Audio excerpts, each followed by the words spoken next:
David Allen. Delighted to be here. Thanks for the invite. It's Yay! such Hey, lovely to meet you. Yeah, a big inspiration in the way I run my life and also our business with 12 Waves. But would you be so kind to introduce yourself? Hi, I'm David Allen, and I wrote the book Getting Things Done. Oh, yeah, I have it here.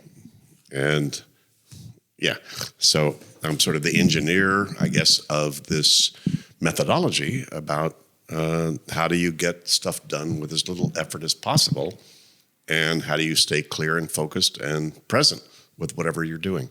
So that was always an interest of mine, and I figured out how to do that, and I figured out a way to do that amidst the complexity and volume of inputs and stuff that people are dealing with these days. So, that's who I am. And you wrote it. Oh, I wrote it down. That's what you get, right? Starting too fast. In 2001. So that must have been a hell of a ride since the first book. And it's like this big movement. Well, hell of a ride, not really, in a way. I mean, it's been slow growth. Okay. As someone said, GTD or this methodology is for everyone, but not for anyone. It's for anyone, but not for everyone. It's a pretty sophisticated way to think about how you think about your world and how do you deal with it. And so, there was a lot of noise when this was first published at that time, time management and personal productivity, et cetera. There was a lot of stuff out there. So I had no idea how much this would take to people, whether they would recognize how powerful this actually was, as simple as it is, because it doesn't require any new behaviors, any new techniques, any new skills.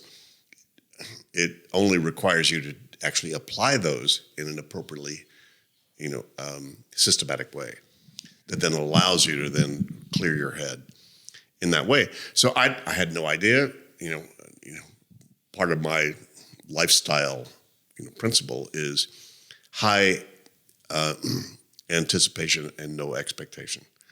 So, high anticipation, low expectation. Yeah. So I would not be disappointed if it didn't sell. I just had to write it. I had to get it out. By that point, I'd spent decades, 2 or 3 decades actually, working this material and seeing that it worked. And it took me that long to actually figure out what I'd figured out was unique, and nobody else had done that quite in the same way, and that it was bulletproof.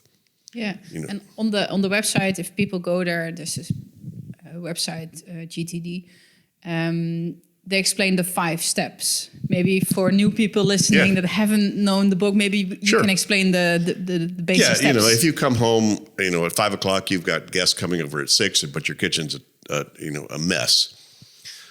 You go through 5 stages of what you do to get that under control and get yourself reasonably focused appropriately. You identify what's off. You capture, that is, you notice what's not where it is the way it should be. Then you clarify, what is that? Is that a dirty dish? That's a clean dish. That's good food. That's bad food. Then you organize that.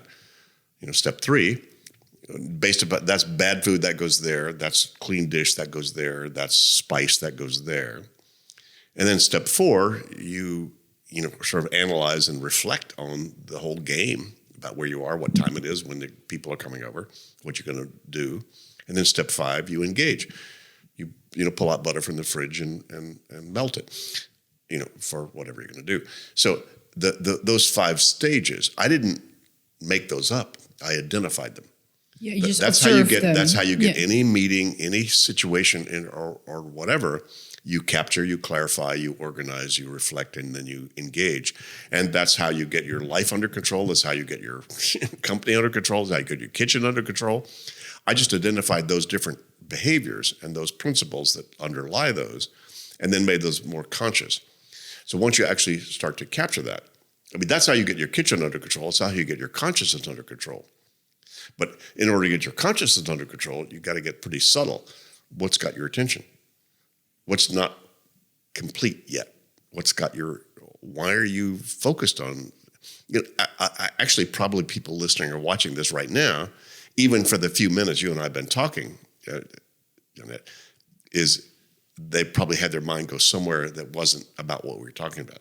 Yeah. So wait a minute, what is that? How come? How come that's got your attention? You're not appropriately engaged with that yet. So I figured out the algorithm or the formula, about how do you take something that is not where it is, the way it is, something's got your attention that needs something to be done about it. What do you need to decide about that? And then what do you need to organize about that so that some part of you can rest? Even if it's not finished, you can trust that you've got a systematic approach to deal with it so that your brain is then relieved of that pressure. Yeah. How I try to explain it also to people that we work with, it's the concept of open loops.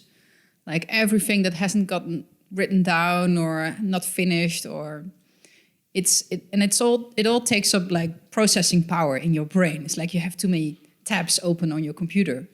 So you need a system to capture all those open loops, all those energy slurping processes that are still running, I guess. Yeah, well, if you don't have a trusted external system, then you're trying to manage, you're using your head as your office, and your head is it's a crappy office. Because it did not evolve to do that very well. It did not, your brain was not designed to remember, remind, prioritize, or manage relationships between more than 4 things. New cognitive science data about that. And so most people are trying to use their head as their office. And that spin in there it has no sense of past or future. So you wake up at 3 o'clock in the morning thinking, geez, I need cat food, or geez, I need a life, or geez, I need a new wife, or whatever. Or all 3. Yeah, who knows? But they all seem to take up the same kind of room when you park them in that sort of crappy place called your head, to try to remember, remind, and manage those things that you have commitments about or interest about. And is it like a big to-do list, or what is the difference with just making a list with stuff that you need to do? Well, that's a first step, is to identify stuff that's got your attention. I need cat food. I need to think about my life. I need to fix my brake on my bike. I need to who knows, all those things that we have. Yeah, so it's a good thing to do to get those out. And most people's to-do list, if they have one at all, are usually sort of crude, sort of elementary versions of this methodology, which is identify what has your attention. But then there's a couple of more critical steps. So what are you going to do about bike? What's the next step, right? And what are you committed to finish about that? So outcome and action are two, it's a thought process that you need to build in, because you're not born doing that. What are we trying to do here? In this meeting with my bike to fix it? What's the outcome I'm committed to complete about that? And as small as they may be, you still need to have some sort of an external brain that reminds you, just like your calendar or your diary. If you're keeping track of where you need to be when.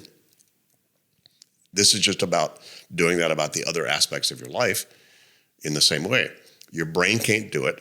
You can't trust that your mind is going to remind you when, where, what I need to do about that.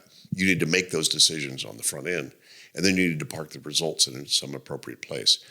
So that's why I just identified what's the formula and what are the techniques that you need to do so that the bike that needs fixing, your relationship that needs fixing, or whatever, that you've identified those as outcomes that you're trying to achieve, and that you stay in the driver's seat, essentially, about moving forward to those and appropriately engage with them.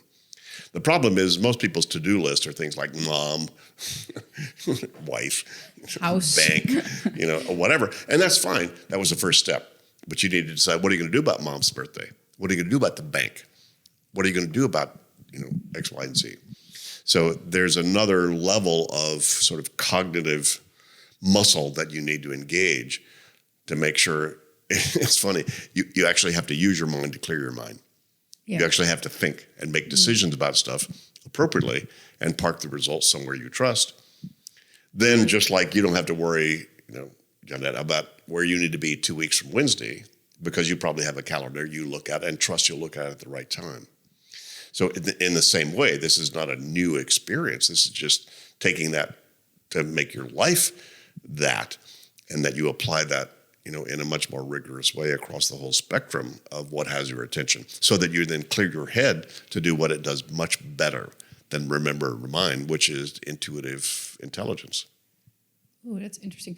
So basically, in short, the premise is, our mind was not evolved to capture stuff, to organize work. So trust it to an external system and let your mind do what it does best. And you mentioned intuitive reasoning? No. Well, how do you decide whether hanging out with me today was the thing to do versus all the other things you could have done today? You had to trust some part of you that said, given here's where I'm going, here's my commitments, here's who I am, I think this is an important thing, or this is at this point in time, this is something that fits into the map, essentially, of where I'm going and what interests me. But those maps are quite subtle, and they also include what values do you have.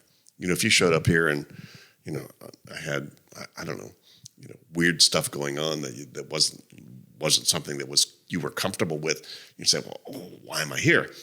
So you have your own values. So there are these multiple horizons that we have in terms of commitments we have with ourselves. A lot of them include other people, but they're all with ourselves. Mm-hmm. Why are you on the planet? What's your vision of wild success for you 5 years from now? What would you be doing lifestyle, career-wise, professionally? What are the things you need to accomplish in the next 12 to 24 months? What are the things you need to maintain? Your energy, your health, your relationships, your fun factor. What are all the projects you have about all those moving parts? And what are all the next actions you are committed to do? Things you need to buy at the hardware stores, things you need to talk to your life partner about, things you need to, God knows what. So I couldn't get it any simpler than this. What we did was getting things done. This methodology was a way to identify the reality of your world. Because you don't need to go very far to see how complex your world is and how many things are involved in it. But making those more conscious for you in an external way, we can take a look at it. See, if you're trying to remember who you need to call, right, or what websites you want to surf, in your head, if you're trying to manage all of that, oh, come on, give me a break. But if you had a list, here's all the things that have ever occurred to me that I might want to surf in terms of websites. Here's all the calls that I actually need to make about things that are calls or the next moving part on these kind of things. That makes it much easier for your brain to relax and then make good intuitive choices about which call is the best one to make. Which website is the best one to surf. Yeah. And sometimes in your head, like everything is important and you just need to step back, let it go. And then the one choice that is best, because there's so many people would love to talk on the podcast. Sure. And then, it's David Allen. Let's email him today and see if I can go there. So that's what you're saying. So let your intuitive mind pick up whatever's best. A lot of people misunderstand that getting organized the way that getting things done, the GTD method sets up, they think that's going to constrict you. What it does is it frees you. Yeah. It allows you to then let your brain relax about those kind of reminders, those kind of maps that you need to see at some point in time, and then frees you up to then make those good, intuitive, spontaneous choices. I mean, I'm not a naturally organized guy. You can ask my wife, I'm sort of crazy, follow my intuitive hunches. That's my style. The reason I came up with this is I discovered what I need to do with a more complex life to be able to then still maintain that level of spontaneity. Yeah, just really fascinating. It was an eye-opener. A while ago, someone mentioned, he was an entrepreneur. She was an entrepreneur. No, I don't want to follow like strict goal setting, and because I want to be an entrepreneur and just follow my intuition and go with the flow. And I'm like, okay, well, sure, fine. And now I see that these two can actually enhance each other. Exactly. Yeah. I couldn't agree more. Hey, go with the flow. Yeah. Until the flow stops. Why did the flow stop? Oh, well, I forgot this. Well, I didn't handle that. I didn't handle that. And then suddenly they get, they get ground up they get wrapped around the axle, as we say, in the world that they did not manage very well and did not handle appropriately in terms of their commitments about it. Yeah. So this was about sort of expanding, if you will, maturing, essentially, if you will, that spontaneous process so that you can maintain that spontaneity. Yeah. But in order to do that, you better have the right assistant, you better have the right systems, you better have the right process, you better have whatever, so that some part of you is still free to think at the levels you want to think. Yeah. And you call it in your book clear space. Yeah. I love the concept of clear space. And everyone, if I have give a training, everyone recognizes, all the great insights come when I'm in the shower, walking the dog, like dressing myself. These little pockets of time that we have that our mind is free, then the inspiration comes. And you should be living that. That should be the new normal, as opposed to an exceptional event. Yeah. So what is that? The clear space? Is it just like having nothing to do that keeps your mind busy? Like nothing that keeps you from being present with whatever you're doing. So if you and I right now, look, I have a lot of stuff to do. If you and I weren't talking, I got a whole bunch of other stuff, but it's not on my mind because it's in my system. So some part of me is free to just sit here and chat with you, have nothing else pop into my mind that's disturbing my ability to be intuitive, whatever, in terms of just our conversation together. So it's, in a sense, it's that simple, but it's pretty sublime because most people have an awful lot of stuff that keeps pulling on them. They have this what I call ambient anxiety, which is this, they don't know where it comes from, but this feeling that this is maybe not what I should be doing, where I should be, whatever, because they've got all these open loops, to your point, subliminally spinning around in there. Like asking for attention. That haven't been externalized, haven't been objectified, and haven't been organized appropriately so that you could let it go. How do you deal with this internal chatter that you have as well? Because it also invades the clear space, like having these recurring... Oh, yeah. People complain about 300 emails a day. How about 50,000 thoughts a day that you generate yourself? Exactly. You write a book every day. That's what they told me. And 80,000 words you think each day, that's a whole book. I know. Well, you just need to then... an important thing to learn, because we don't seem to be born doing this, but something to learn is what is potentially meaningful about any of those internal thoughts that I can't finish in the moment I have the thought. Again. In other words, what's the open loop? Okay. Oh, that's a restaurant I might want to go to. Oh, that's a painting I might want to paint. Oh, that's something I should talk to my sister about. Oh, that's something, whatever. So those kind of thoughts, believe me, I have my trusted system here that will absolutely capture those kind of things because they can't be finished in the moment. And I don't want to leave them resident, spinning around in the psyche. So I need to capture those things. But, come on, most of the time, most of the day, I'm grazing. Hey, that's cool. You're an attractive lady. This is fun. What a great day. Sun is shining. I'm thinking, hey, the weather report said thunderstorms, but no thunderstorms yet. So that's just grazing and letting my mind go wherever it goes. But as soon as I say, oh my God, I've got an appointment this afternoon that I have to do something about, and I haven't done that yet, I need to call those people. That's the kind of thing that you better capture. You better get out of your head. And people often ask me, what do you do, David, if you have a thought in the shower or while you're jogging, of something you might want to do? Well, I say, well, first of all, if you captured all those thoughts when you first had them, you'd be surprised how few you have. Really? You haven't had that many thoughts. Charlie, come on. Thoughts that you really need to capture. How many things that you've actually thought of that you said you need to do something about, you haven't done something about yet, right?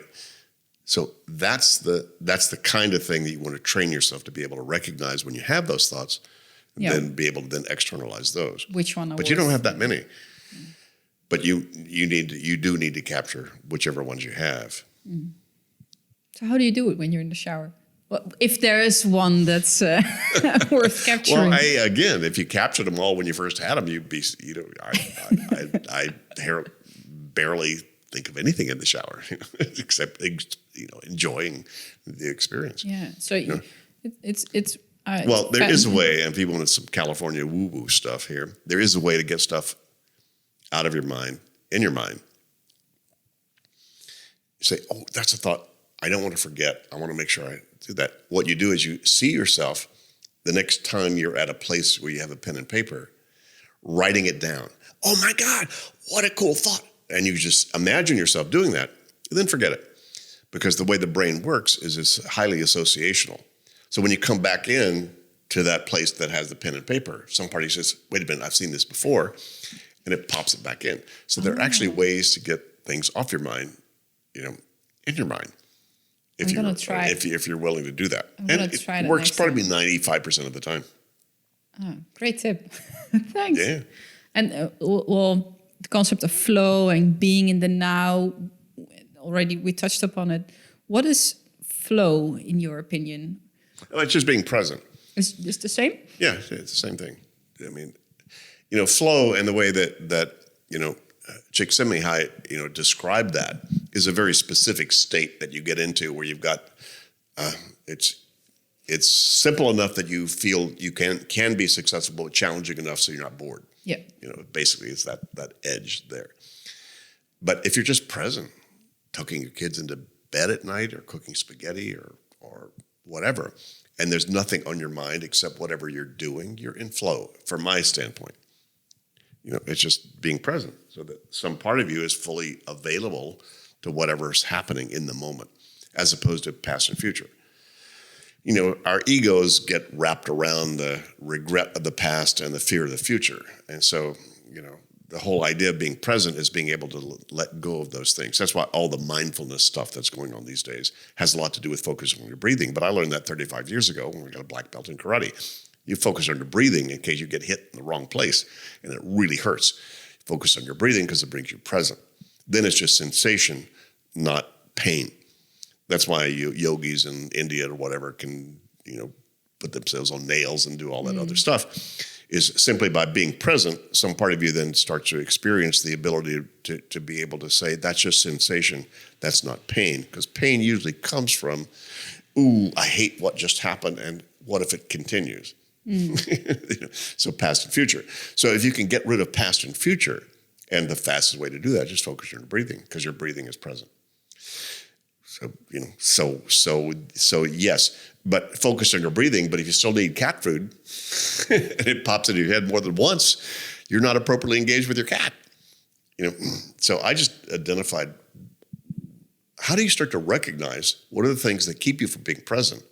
And those are open loops that you haven't either identified or clarified or organized, in a trusted way.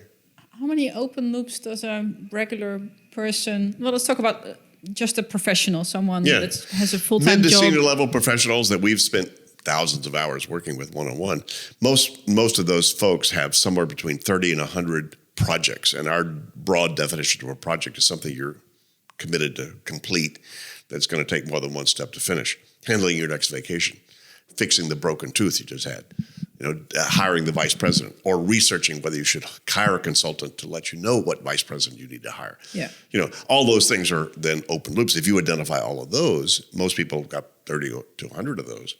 And then if you say, what are all the next steps you need to take about all those open loops, as well as any single action things you need to do, most people have 150 to 200 of those. That's a typical inventory, right? Things you need to buy at the store, things you need to talk to your life partner about, things you need to, websites you need to surf, et cetera. So most people have a whole lot bigger inventory of commitments than they realize. Yeah, family stuff and any of that. Community stuff. Yeah, there's no difference. That you can be as bothered by personal stuff at work as you can about work stuff at home. So that again, that back to our point that part of your psyche, if you're trying to manage that in the office in your head, it has no sense of past or future, it has no distinction between work and personal. It'll bother you about anything, anywhere.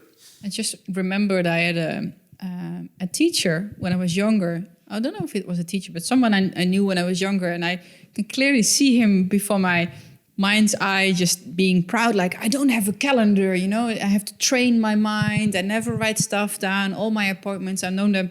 I think he was a salesman. I know it from heart. And he was proud, like, okay, I train my mind and I never forget an appointment. That would be like the worst example. Well, that's fine if someone likes to do that and it works for them. If nothing falls through a crack and they're absolutely fine. I'm not trying to preach to anybody that this is what they should do. I'm giving them information. If you want a really clear head, so it doesn't have to be involved in those kinds of things, that it does not actually do that well, then here's the steps you need to go through. It depends on how complex your life is, of course, and what type of responsibilities you have. And how flexible and how spontaneous you want to be able to be. Yeah. Right. You know, people can often complain about structure, and I go, well, wait a minute. What do you think about the line in the middle of the road out there? You know, oh, hey, is that a good thing or a bad thing? It's a constraint. It says, no, don't go over this side. But that constraint allows you to think about other things while you're driving, right? As opposed to, oh my God, I hope somebody doesn't hit me, right? Yeah. So you just need as much structure as you need to to allow you the spontaneity and freedom you want, if that's of interest to you. Yeah. And while hearing you talk, I just realized it's not the art of stress-free productivity, but it's like a way to being more present. That's it. Yeah, you know, so that's a big secret. So don't tell don't tell it's anybody. Not about productivity. It's No, a it's big about secret. being in It's the not know. about getting things done. It's about appropriately engaging with your commitments in life so that you're present with whatever you're doing, which is the optimal productivity state, actually. The best way to hit a golf ball from, best way to fire somebody from, best way to cook spaghetti from is when nothing's on your mind except that. So I just figured out that algorithm about doing that. The paradox is that if you're actually here to do things, then getting appropriately involved with the doing is only what's going to allow you to be present when you cook spaghetti. So, if you said, look, I need to make sure I get my kids at the right school, at the next season, right? If you're not appropriately engaged with that, that's going to be on your mind while you're cooking spaghetti. Mm-hmm. So, interestingly, in order to get your mind clear, you actually need to be appropriately engaged with the doingness that some part of you is committed to do. So, and the strange kind of cool thing about this is once you do what you need to do to get these things off your mind, you'll do the things you need to do to actually get them done. Because you need to define what does doing look like and what does done mean. And those don't show up automatically. You actually mom's birthday, what is done? Oh, that we've appropriately celebrated. Great, now you got a project. What's the next step? Oh, God. I should call my sister and see what we need to do. Right. So now you've got an outcome you've committed to, and you've got an action step that you've decided and defined, but those don't show up by themselves. You actually have to train yourself to think that way about these things that have your attention. That's what I figured out. We use exactly that in our trainings as well. Now I'm building a team, so it's really interesting for me to learn all the different stuff that comes with it as well. Like look at each project and then first look at the definition of done. Like how does this? How do you want this to look like in the end? And once I know, right. You get to mark. So building a team, you get to mark that off as done when what's true. Oh, well, I was just talking about teaching my team about definition of done, but for me, like one step above that, when is the team done? I identified the team members that I need, like the task that we have in the company. So I know, okay, I need 3 team members. So I'm guessing it's checked off when. Well, again, if I were to coach you, I'd say, so team onto cruise control, meaning I've got the team set up and we've got a process set up. So the team is functioning for the purpose of what the team is about. Yeah, they have a protocol that they can follow. That's right. Yeah. But that's why a great example, how subtle it is to define what does done mean. Doesn't mean that that's ever finished because the team is going to be ongoing. But what you can finish is to get that onto a process that some part of you doesn't have to keep wondering, what do we need to do to make the team work? The team is working, for whatever it means. Yeah. So defining See, we have a mission, basically, of our work is that they're the world of no problems, only projects. Right? That's beautiful. No problems, only projects. Yeah, a problem simply says something needs to be different than it is, and therefore, what's the outcome, and what do I need to do to make it so, or to find out whether I can or not. So it puts you back in the driver's seat instead of complaining, victimizing yourself, about, gee, I don't know what to do about this, or I'm at effect of these commitments I'm engaged with, as opposed to in the driver's seat about it. Yeah. How does this tie into goal setting? Like, how do you use your methodology, for example, in your own missions and goals? Well, the kind of unique thing about our methodology is it starts with where you are, not with where you should be. A lot of people talk about you should set goals. I go, why? Paul McCartney said he never had a goal or a plan in his life, and he did all right. Right? So he just kind of followed his nose. So there's no reason that you have to set goals unless you say, wait a minute, I got kids that are going to college and I have to have money for this, and therefore at the end of this year, I'd better have a certain amount of money. Then that's a reality you have for which you'd probably better identify what kind of outcome that you want to try to achieve in order to achieve the bigger game. Mm-hmm. So we don't tell you that you should set goals. We just say, what goals do you have, or what things are you moving on that you need to identify? That's up to you. If you want to just say, I'm just going to let the world happen, fine. I don't. Yeah, good for you. God bless. Go for it. And let the world show up as it does. So I have no agenda that people actually need to do those kinds of things.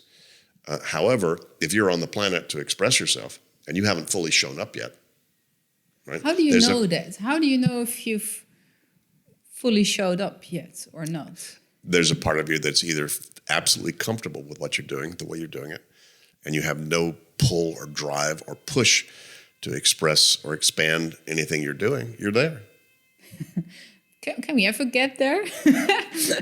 Because are you there? No, not really. I mean, there's a part of me that says that, I still haven't fully, taken advantage of all the opportunities that I probably have to spread, the good news about what I've discovered and how it would improve people's lives. I just decided that's the rest of my life is probably going to be to try to figure that out with what's the best, most appropriate way with as little effort as possible to reach as many people as possible with good news that will help improve their condition. So I can't stop doing that. That's just part of who I am and how I am.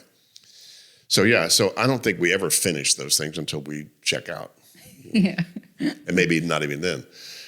Yeah. What is the biggest struggle that you see people having, like, on this path? Like, I heard so often, everyone wants to follow their heart, live with passion, and only do stuff that they love. But they know it's like, this utopia. Like, when I get there, then I can really do this. But people seem to be struggling in the here and now. What do you see as the biggest struggle that keeps people from attaining this, passionate, fulfilling life? Yeah, it's a good question. I have my own bias, come on about this because it's been so much of my work over the last 35 years was discovering that most people just have, a cloud in their head that's preventing them from being able to access their intuitive intelligence and about what to do next and where. Most people, it's like, can't tell the difference between intuition and indigestion. Was this too much chili I had for lunch, or is this a real thing that's reminding me about it? Because they need cat food. They need to figure out, do they want a divorce or not? They need to figure out, there's all this other stuff going on. So I just found that if I can help people clarify all that other stuff, it gives them more space to then be able to see more clearly what are the critical things that manage them. We have a partner in South Africa, a new partner there who's our licensee that's delivering our trainings, and he's a psychotherapist. And I asked him, I said, come on, William, what's the difference between people who implement GTD and psychotherapy? And he said, well, if before GTD, before people implement what this stuff is, they are so confused about what their issues are. It's hard to even grapple with what do we need to work with. He said, once people actually get the getting things done process, they're so much clearer about what their issue really is. We can address it much more directly and much more effectively. So GTD is not some sort of, ultimate, salve or solution to any of the issues or problems or things you may be dealing with in your life. What it does, though, is it provides space and clarity. Yep. And then in that space, it'll become clearer to you, what's my intuitive calling here? What's the real issue that I'm trying to deal with? Yeah. I have this image in my mind now of someone trying to meditate for weeks, months, years, that just didn't figure out like, oh, wait, maybe this meditation is so difficult for me to listen to my intuition because there's just so much noise. Yeah. And I need a system that will help me also on this while you're part. meditating, all you need to do is have a pen and paper next to you. Oh, cat food. Let me do that so that then I can go back to my meditation. Yeah, absolutely.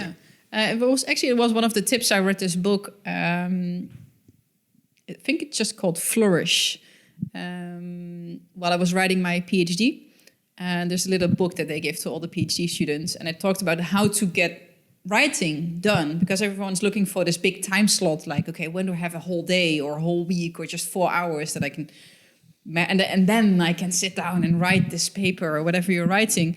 And it says like, okay, forget about that, just cross that off, just write every day for 20 minutes before the day starts, and use it like a Post-it. I think it was Picasso that said, inspiration is for amateurs. Yeah.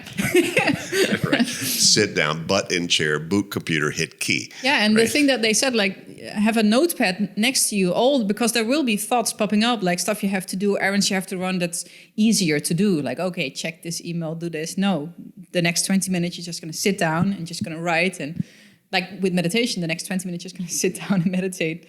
I never thought about writing down my thoughts while meditating. Well, you don't need to write them down unless some part of you says, I might want to remember that. Yeah.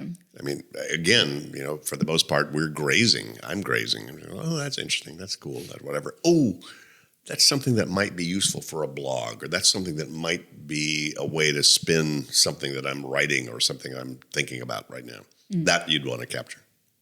What was your biggest challenge in this? Or the main reason for you to implement? I needed a job. I needed to write a bestseller, so I just did. I like helping people, and wow, if I could find something, and my gosh, I've been graced by having uncovered something, and the ability to be able to express it in a way that helps people. No matter who it is and how much of it that they decide to implement, it will improve their condition. It's going to give them more space, more clarity, whatever. So finding something like that and then being able to be paid for it and finding out some sort of a business model so I could make that work. Come on. How cool is that? The reason I'm asking, it's so funny that there's this quote, people teach best what they most need to learn. Of course. And that's why it's so fascinating. Like, I talked to someone. I was totally out of control, had no idea what the hell I was going to do with my life when I grew up, up into my mid-30s. So I was very hungry to find things that gave me that sense of clarity and that sense of space and that sense of something that mapped to what was important to me, in terms of how to do that. So yeah, I paid my dues. What was which part did you find most difficult to most difficult was just being willing to acknowledge me, what I really wanted to do, as opposed to what I thought everybody else thought I should do. That was a long, I've been involved in the personal growth and self-help movement for, 50 years. And so just finding out who I was, what I wanted to do, whether people liked it or not, and being willing to step into that space, because I was a people pleaser. I'm just a very sensitive guy and I hate conflict. And so I learned how to please people, but lost myself or never found myself in all of that. just to be comfortable. What do you like? What can I do for you? How can I be that? So, but that was my own personal journey, really, and not everybody's wired that way, but I was. So that was probably the hardest thing to learn, was to be willing to say, this is what I think I need to do, and no matter what anybody else thinks about it. Yeah. Could you, I would love to talk a little bit about that if you like, because I see it all the time, and I'm guessing, okay, and then you do getting things done, and you have this clear space, and then you have this feeling, this intuition, like, okay, I need to do this, but then a lot of people stop because maybe it's scary, or it's not what their spouses think, or their family, or maybe they've been schooled in a totally different way. Because I didn't finish my PhD because I realized I don't want to have this big academic career, not in this field.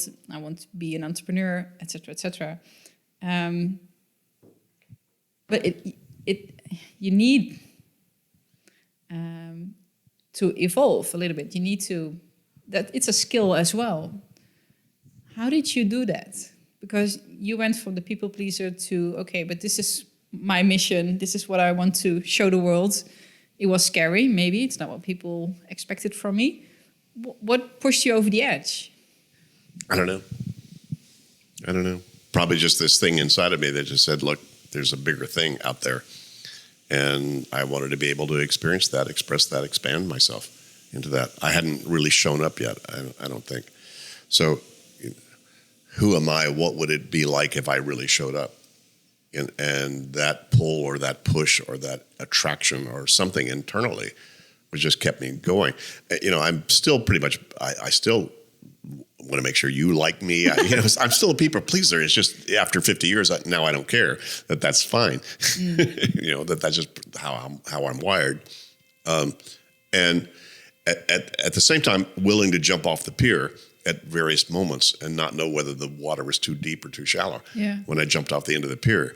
So, you can ask my wife, every once in a while we go, let's just jump off the end of the pier, like moving to Amsterdam, right? Yeah. From California. It's like, why? Why leave California to go in? Oh my God, come on. Oh, it's a terrible place. Don't ever come, don't stay away. No, we love it. We'd fall in love with the city. We wanted to be outside of the U.S. It was too much of a U.S.-centric consciousness inside the U.S. Our work was much more global. We thought of ourselves, and have always thought of ourselves, as much more global people, in terms of our thoughts and our interests and so forth.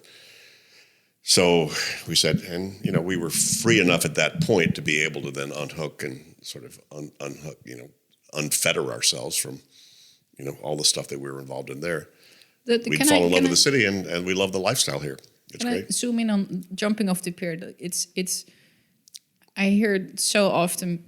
People are afraid because they're insecure about. Okay, once we do this, I don't know. So they stick with the familiar. Maybe you're just wired that you're like, okay, let's go, let's jump in. But I can imagine you encountered this also. I don't like doing it. I mean, that's not in itself a lot of fun. It's almost like, well, that's just the next thing to do. Yeah. And it was just an obviously next thing to do. We loved where we lived in California, and it was a fabulous lifestyle we had. But at some point we just said, it's done. Yeah, you just know. Time for something new, and we wanted, both Catherine and I were sort of, okay, there's a next level of game that we want to play and keep ourselves alive and invigorated by the adventure of it. And so that's why we did. What is the biggest adventure or the biggest project at the moment for you? Oh, well, we're doing a summit. I know. Oh, my God. We did this 10 years ago in San Francisco. My work had started to spread as the book was being translated into a lot of languages. And, the world was kind of becoming very interested in this. And we saw that it had an interest. And we said, well, let's just raise the flag and see who would salute. So we did it. We just organized a summit of GTD practitioners and advocates or whatever, and some of the coolest people you'd ever meet, were there. And so we pulled together an event in San Francisco that was very unique, And, we had some very good advice called don't do this again, because this was so unique, such a cool thing. So we said, so we didn't do that, because I'm not in the conference business at all. But then, I don't know, about a year and a half ago, Catherine and I were sitting in a cafe not far from here. And I said, 10 years, and now we've got a global movement that's going on with licensees and partners all around the world that are actually delivering our stuff. I said, I'll be 74 this year. So I said, maybe we should just raise the flag again and, build something that would help galvanize and reinforce these people around the world that have caught on to this, that are making this part of their business, and help them see and let the world see the train has left the station. This thing is moving, and it's you're not going to stop it. And so we wanted to build that sort of an event that would celebrate that and recognize that and help everybody involved around the world who's doing that. And, our first invitation out to my A-list of people to do presentations got oversubscribed almost immediately. People on their own dime are coming, that are some of the best and brightest in the world. They're all friends of mine. They're all people that are championing I saw the list of speakers, and man. It's quite impressive. And some very cool people. People who are listening or hear this, you've never heard of, but if you actually come to the summit, you'll be amazed by what they're going to tell you. Yeah, and how June, this right? stuff is how valuable, this methodology has been in their work and life. Yeah. It's in beginning of June. June 2021 in Amsterdam, yeah. So just go to gtdsummit.com and you'll see the list of people that are going to play. And our biggest job is to try to figure out how to support the message that all these people have, in the most, effective way. So, that's a huge project. Yeah. I'm never going to do this again. This is a one only, kind of an event, but I think it's an important one to do. Yeah. I noticed there are some speakers about GTD for teens. Yeah. Could you talk about this a little bit? Because I didn't realize they made a program for teens as well. Yeah. Well, for years, as I've been teaching this stuff, parents have come up and said, oh my God, I wish I'd learned this when I was 12. And wait, I have a 12-year-old kid. I wish he or she would learn this right now so that they can walk into the world and feel comfortable about being able to control it. But Catherine and I don't have kids, so I didn't feel that expert. I didn't feel like I had the expertise to write that. And then two guys showed up. First of all, a guy who was my CEO for several years, Mike Williams, who had as he was raising his kids, he'd come across GTD and he was using the model to help raise them. So he had a lot of great stories about how, his success with doing that. And then we ran across, Mark Wallace, and Mark, the other co-author, he's a public school teacher in the Minneapolis in the U.S. in their public school system, where he's been, once he got GTD, he went, oh my God, I can't hold this back for my kids. So he was teaching 9, 10, 11-year-olds this methodology and building a model that they were all buying into and getting it. So those guys really did the heavy lifting about building the new book, Getting Things Done for Teens, which, by the way, is in Dutch as well. So it's out there. So it was like, God, if we really need to change the world by people who have this thought process, but let's get it to the kids if there's a way to do that. So it's just an experiment. I don't think a lot a kids are going to walk into a bookstore and say, well, gee, I need to be more productive. That's probably the parents or the teachers that infiltrate. But it was really written for caring adults, as a way to communicate to the kids, whether you're a clergy or counselor or a teacher or a parent, and you have kids that are important to you, to teach them what they need to learn before they walk into the world and get hit by, the reality of life out there, and don't have the skills to be able to manage it well. No, I think actually at the moment they don't even need to walk out. As soon as they open up their phones, it's an overwhelming stream of... Sure. Yeah. Let's have a look at the time. Okay. Totally off topic, I remember I have to ask. I'm turning 40. It's not old, I know, but there's stuff like about vitality and how to stay young and fresh of mind. And do you have some insights to share? Like, what is your biggest advice for people to just keep this young spirit of mind? Well, I think you use the right word, spirit. You need to be able, how do you access the spirit? Because the spirit is ageless and it's eternal and it's always there and it's always available to us. So our willingness and ability to be able to relax and sort of pay attention to the still small voice inside of yourself about what you need to do and when and whatever. So again, there are as many illusions and traps about trying to stay young and any of that, as opposed to the truth of just who you are as an eternal person.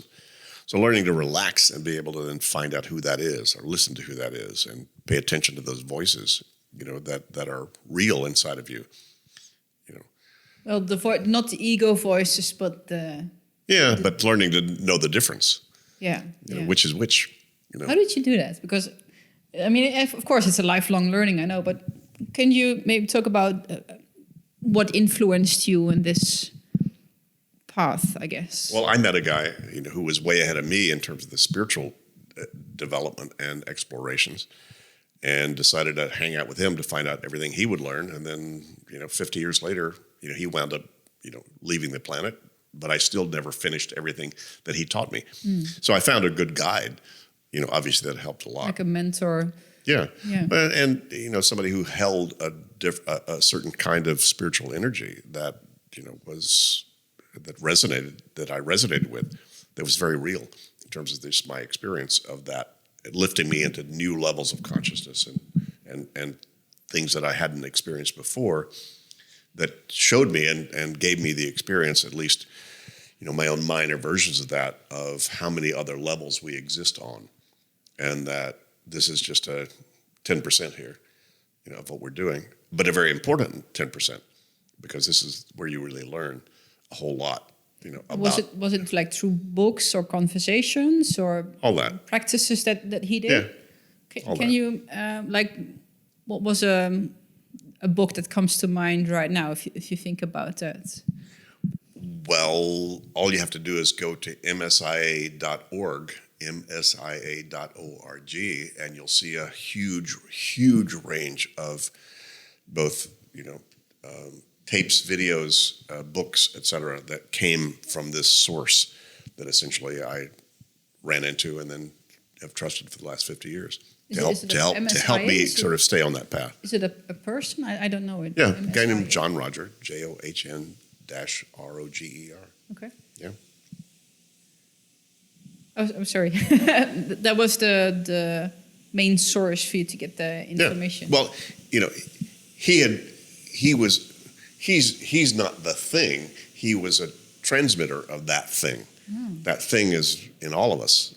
It's present with all of us right now. We have the ability to be able to tap into, that kind of spiritual, but I use it with a small s. That energy that you can't see, but it's there. It's what wakes you up in the morning, it pumps your blood, keeps you going, and whatever. And so that exploration, I've always been fascinated as I look back on my life. I've always been fascinated by what's the invisible thing we can't see that's actually driving and running what we can see.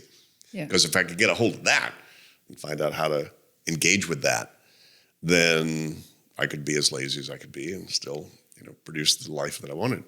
If you could find out what's the source of all that. So, over my 74 years, a lot of different ways to understand what that source is and how to access it. But it's there. It's there for everybody. Yeah. What's your main way in? Like, do you have like a meditation practice or contemplation? Just relax. Stop right now. Right. If I just call on that right now, I mean, I've got all these partners on the other side that just show up and go, okay. I'm really fascinated. I'm sorry if it's too personal, but the whole spiritual path, personal development, I talk about it a lot on the podcast, so that's why I'm probing. No problem. I just didn't. I didn't want to be very public about all of my stuff with that. You know, now as old as I am, and the fact that, you know, what I've done, you know, professionally out there has now got its own life. So I'm not necessarily putting that so much at risk. The recognition, you know, like, okay. You know, because if people go, oh my God, here's a woo-woo guy, the cult, you know, and all that stuff. And I just didn't want to play any of that game at all. No, I can imagine. We talked about Michael Pollan before we started recording, and it's interesting to me that I see some scholars, I call you a scholar as well, coming of age, and then there's this secret, hidden spiritual life that they don't want the academic world to see. Like, oh, I don't. Especially, I'm really interested in psychedelics as well, and you see that a lot in the psychedelic world as well. Like big scholars, academics that once they are finalizing their life's work, like, oh, but wait a minute, I've also been taking LSD for 40 years, or I've been talking to my guides on the other side for 40 years. But now you can't hurt me, and now I'm safe to say it. It's a big taboo. Sadly. What's great is becoming, you know, it's a little safer to now become public about all this stuff. You know, most people, and you know, in the corporate professional world, if you translated spirit to intuition, you know, that's a pretty, you know, pretty easy translation. Really, say, look, trust your intuitive gut. Your whatever. You know, we've got clients, you know, huge corporations, and I've engaged with some of the best of the best, and you know, one of the biggest needs at the executive level is reflection time, the ability to step back and reflect and sort of lift up instead of being wrapped around the axle, as we say, you know, too much, and be able to then trust your intuitive judgments about what to do. Yeah, and where does it come from? Where does that come from? I mean, what is that? You know, who's providing that source and that juice? So I think one of the unique things about what GTD and what I've come up with is a way to engage with the world so that it creates more clarity to be able to then, if you're interested in the more inner worlds and the subtleties of that, gives you much more space to do that. Yeah. So, you know, I'm not pretending that, you know, what I teach is spiritual stuff, except that it does hit upon what I think are the two key elements of what we're responsible as human beings to do, which is be accountable for what you've created, the open loops you've created in your life or many lives, right? And then be focused, be accountable for where you're putting your creative energy. What are you producing now? What are you creating now? So completion and focus are really the two elements, actually, the core elements of productivity. What are you trying to produce? What's the next step you need to take to get there? And, you know, what are the things that are holding your energy back because they're incomplete, or you haven't acknowledged them or haven't engaged with them appropriately? So in a way, you know, my work has an awful lot to do with the human experience. Yeah. And whether you want to call the human experience spiritual or not, that's up to you. Yeah. Your choice. Beautiful. I love it. What would be your biggest, to the audience, takeaway that you wish to share? Or maybe the question that I didn't ask that you're like, I would love to talk about this as well. Sure. Stop using your head as your office. Yeah. Your head's a crappy office. You know, get it out of your head. Externalize all those things that have your attention and appropriately engage with them in terms of getting really clear and conscious about what is that commitment? What do I need to do about it? Where do I park a reminder about that stuff? And give yourself more space. How you use that space will be up to you. You can be more creative, more innovative, more strategic, more present, more loving, whatever. Yeah. But I guarantee you that the principles of capturing, clarifying, organizing, and reflecting on the stuff that has your attention, that is applying this methodology, gives you more space. What you do with it, up to you. Beautiful. And I just reminded, and I think I'm going to add this to it. He's going to be a speaker at the summit as well. Tony Krabbe. He wrote a Tony Crab? Crab, yeah. Yeah, Krabbe is the Dutch way to say it. Busy, I think, is the book in English. He's a big champion of my stuff, and you know, he's a great guy. He's fun. he mentioned a research in his book. I just read it a couple of days ago, and I think it's a beautiful illustration about taking action and knowing where to go. It's a study that they gave a lecture to students about getting vaccines or not, and they gave it to two groups. Exactly the same lecture about, okay, you should get vaccines because these are the benefits, etc. And the first group only got the lecture, and I think it was like 6% or 3% got the vaccination done. Second group, same lecture, only difference is they got a map of the campus with a cross on the map, like, okay, and this is where you can get the vaccine. These are the opening hours. This is what you should take care of. So like a manual, how to get there. And then the percentage was like 23%. And this is just a beautiful illustration how the mind works. Like, oh, beautiful information. Thanks for telling me. And then I go on with my day. Instead of giving you a little roadmap how to get there and how to do it. Well, interestingly, one of the most interesting people who researched, they ran across my work. These were two guys, researchers at the Free University of Brussels. They were cognitive science researchers. And they ran across getting things done, and they said, this is fascinating stuff. And so they wrote a whole paper. It's like a 25-page paper that was peer-reviewed on the science of stress-free productivity. And what I had uncovered, one of those guys, the key researcher, his expertise was in insect behavior. I said, how come insects, no brain, not much consciousness at all, but do some pretty effective stuff? So if you've ever had 2 ants in your kitchen and then 200, the reason is because the worker ant is programmed to go find food. If they find it, they're programmed to take it back to the nest. But when they take it back to the nest, once they found it, they drop pheromones. They drop a pheromone trail. So the next ant shows up and goes, oh, pheromone trail. Oh, my God. And so they run down that trail until the food runs out, and then the trail runs out, and they stop. So what? Well, the whole idea was what my methodology does is when you're smart, you make a smart decision about something you need to do, and then you park that someplace so you don't have to be that smart to actually do a smart thing. Right? When you're smart, you're thinking of the errand you need to run, right? Oh, I need to do that. You park it on a list called errands to run. Then you go out, you could be kind of dumb and stupid and see your list of errands, and you just walk around and do stuff that actually came from a smart thinking. But you don't have to be that smart to do a smart thing. So back to his point, it's like all I had to do was to have a map in front of me. So then I didn't have to be that smart or inspired to go get vaccinated. I just go follow directions, and then I can go do that. Yeah. So if you think about that, the smart people really realize you're only smart at random moments, right? Yeah. And you use your smarts.